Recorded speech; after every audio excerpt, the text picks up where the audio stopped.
Hi guys, it's Rachel here. I've recently felt quite inclined to make this video. It's not a video in like anything special, it's just sort of like an update about where I've been, why I haven't really posted to YouTube that much. My uni course is very, very, very intense. By the way, I'm not gonna edit this video just because I just want it to be as real as possible. So sorry if it's a bit all over the place because that is my life right now. So since August 23rd, I have been an inpatient. It's October 24th now, so just two months.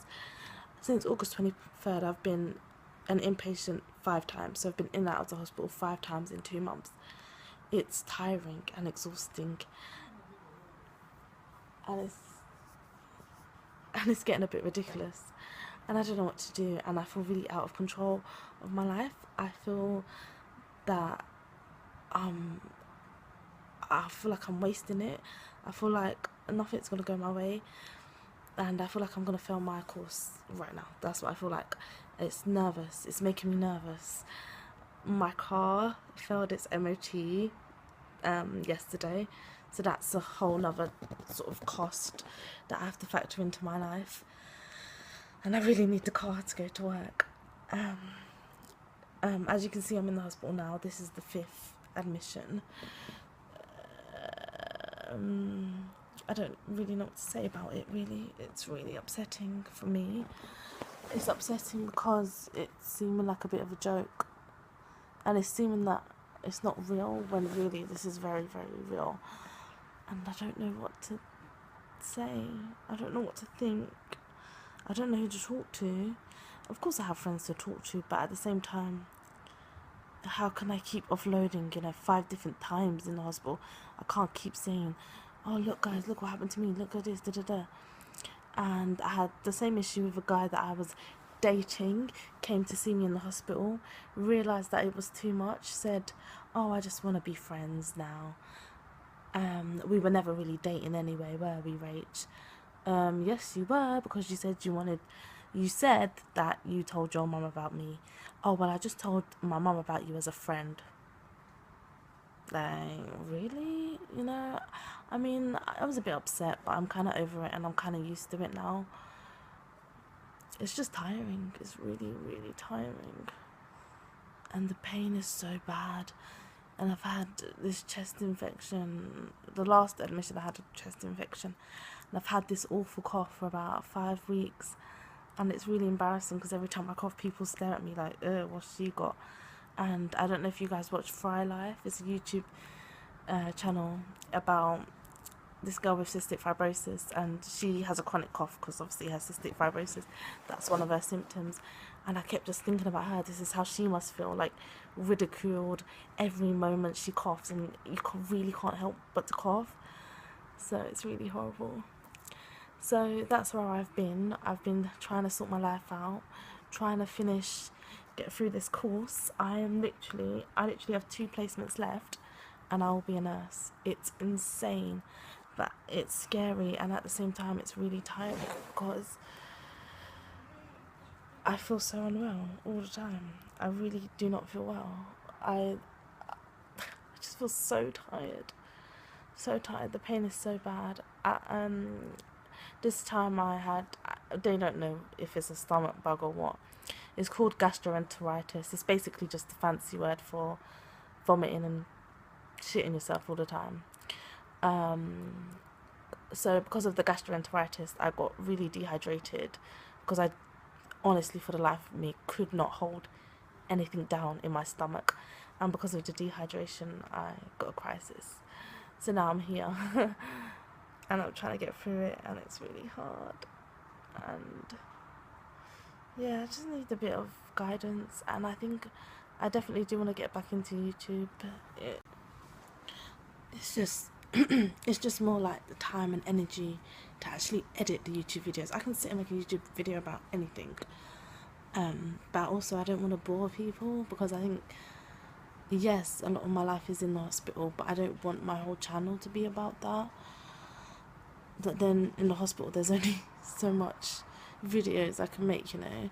Maybe I can do a few tags in the hospital bed, I don't know, but I definitely want to get back into YouTube and get excited about it again.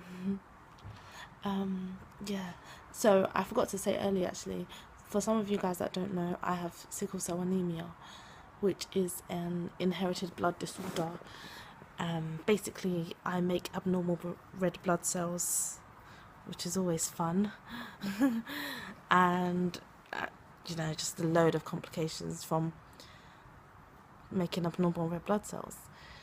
The main symptom is pain, and a lot of the time the pain is so bad I do have to come into the hospital because my painkillers at home is not strong enough, so I have to come in for stronger painkillers, and you can only have those stronger painkillers in a controlled environment like the hospital. So that's why I come in. It's hard, like, because my mind's just everywhere. There's so much I'm thinking about at one moment, but then so it's all just coming out in a bit of a mess. And yeah. My dad, the other day when my dad had to take me to the hospital A&E, he said something that really stood out to me. He made half a sentence but implying the other half, kind of thing. And obviously I was born with this condition, and my parents didn't really know what it was before I was born. And my dad says, oh, this is what he said, quote, "Oh, Rachel, if I knew how you was going to suffer." And he left it at that. But I think I kind of knew what he meant. Kind of like, if I had known before you were born that you were going to suffer like this, I wouldn't have done this to you. And it really stood out because, yes, this is suffering, but we all suffer in life. Life, you know, if you're living your life, you're going to suffer in some way or another. And also, I was thinking, Dad, I'm not suffering. Like, in this moment of the tiniest moment of my life, like, I've been alive for 21 years. This is a day of pain. It's a tiny little fraction of my life. Maybe it's suffering, but if I think about the bigger picture of my life, it's amazing, you know. I have 2 brothers and 1 sister who all look after me all the time. They'll do anything for me. My mum and dad will give me the world if they could. They'd literally pick it up in their hand and give it to me. You know, I have a loving family. I have great friends. I'm about to be a nurse. If you told me at 15, when I was 15, that I was going to be a nurse, I would have laughed in your face. You know, I'm happy. I'm so happy. And to think that my dad thinks my whole life is just suffering, it's not. Because my whole life is amazing and I love it. I do love my life. Those bad aspects, this condition, yeah, it sucks. But it's made me, like, such a better person, guys. If I didn't have this condition, I probably wouldn't be doing nursing, because I wouldn't get inspired. I wouldn't have been in hospital all those times to see what nurses actually do, you know. I wouldn't have been inspired by other nurses. So I don't know what I would have been doing. So although I get really bad painful crisis, I can't complain about my life. I really can't. Like, this sucks. This is my 5th hospital admission in 2 months. This fucking sucks. I won't lie. But my whole life doesn't suck, you know?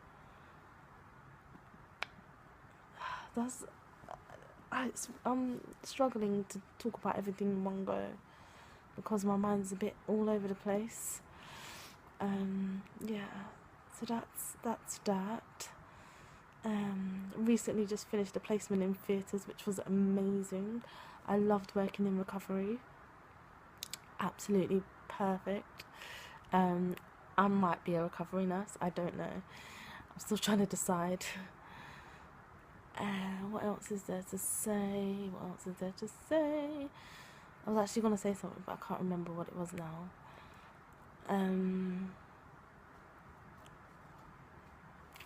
I was actually going to say something. I can't remember what it was.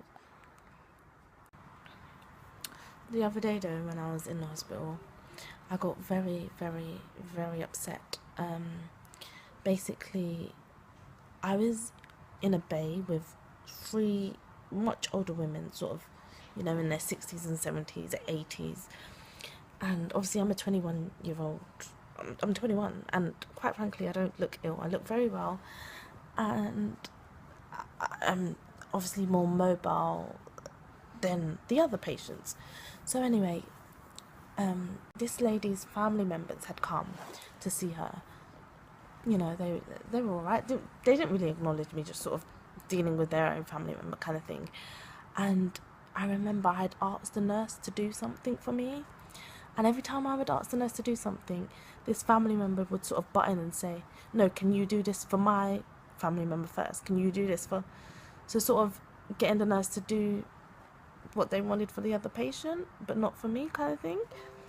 And then at one point, I think I'd just had enough, so I'd got up and gone, "Nurse, can you help me move my table?" Because I wanted to go to the day room. And the daughter, the patient's daughter, had gone, "No, get my mum a spoon." And I said, "No, nurse." And then the nurse went in and said, "Okay, I'll get the spoon first." I said, "No, nurse, I've asked first, and I've been really calm about it. Could you please do what I've asked first? Because I've been waiting quite a while. And every time I seem to ask, she seems to butt in. I have no idea why. It's weird." And then she's like, the daughter said to me, "Oh, you're a little troublemaker, ain't ya? You're probably not even ill, are you?" And I got very angry. One, because no one knows who's ill and who's not. Two, because I feel like that's what a lot of people think. They look at me and think, "Oh, she's not ill, she's alright, she can do this, she can do that." And in reality, sometimes I can't. I can't do this and I can't do that. And especially when I am unwell. Just because someone doesn't look well, just because someone doesn't look unwell, doesn't mean they aren't. So I know that I look very, very well. But just because I look very, very well doesn't mean that I have an invisible condition. Just because your mum is, sort of bedbound to the bed and, has sort of a visible condition, doesn't mean that I'm not well, and doesn't mean that my care should be less, And I think it raised a really important issue, because I felt like she definitely prejudged me, prejudged my abilities and the way my illness affects me, just because I don't look ill. I mean, sorry. I mean, what do you want me to look like? Should I stay in the bed? Should I put bags under my eyes? I don't quite know what people expect, and it really upset me. It angered me more as well, because no one should judge anyone. If someone says they're not well, they're not well. They don't have to look a certain way. This stereotypical, can't even say the word, this stereotypical view of, an ill person being old, frail, and on their last legs is bullshit.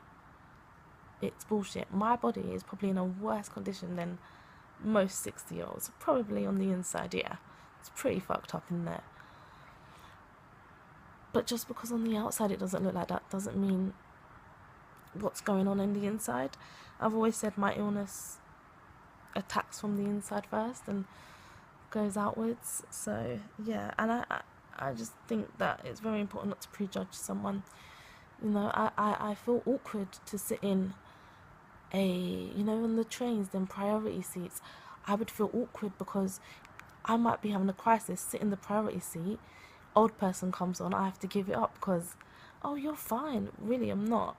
My legs are in so much pain, I can barely stand up. But I would have to give it up because I don't look ill. And so I got really, really upset, more upset than I did shout at her a bit, which is so bad, but I was really, really upset by it all. Yeah, so just a little important message: don't judge anyone based on what they look like.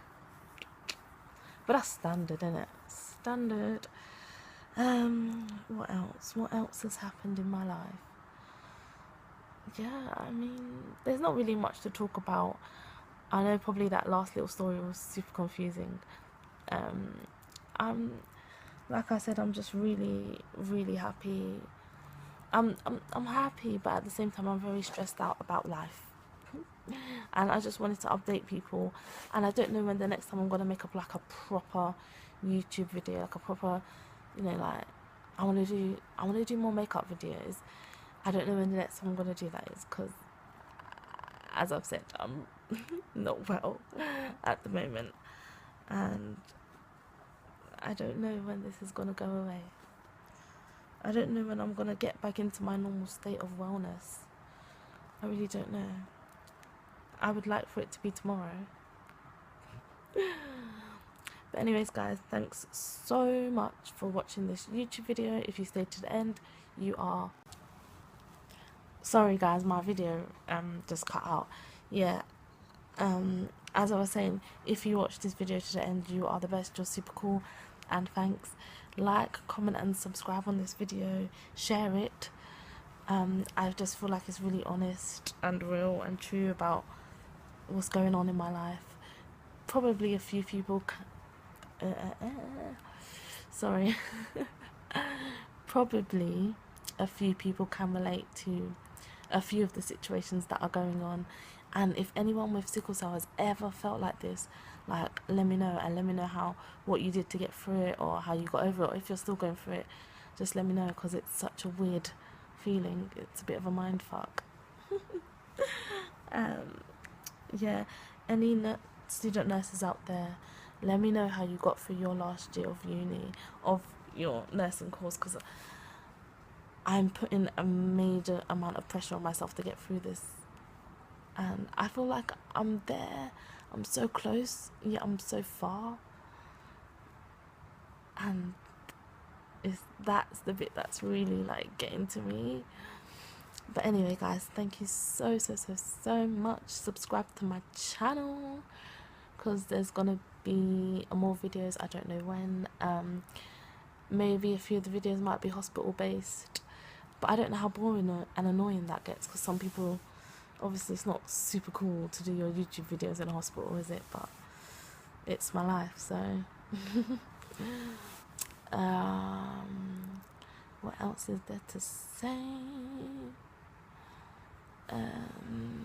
I was gonna say something else, but I can't remember. Yeah, the last thing I'm gonna say is, no one comment on what I look like. I look like shit. My hair, I haven't replaited it. I could barely get my hair into a bun this morning. I could barely stand up this morning. It was so... I was just a mess, an absolute mess. The definition of mess I was this morning. I was in so much pain, so please no one comment on, oh, you look a bit shit. I know I look shit. Yes, I'm quite dehydrated as well, so all of it's just bad. I look bad. Just no one comment, please. That's my little laptop. I'm trying to do dissertation revision. I'm trying to write this dissertation. I just feel so sick and tired, and I don't know, guys. I don't know. Yeah, so that's just what's going on in my life, and that's just my update. That's where I've been. Now you guys know. Please, like, just bear with me as I get through life. Thanks, guys. Thanks so much. Bye.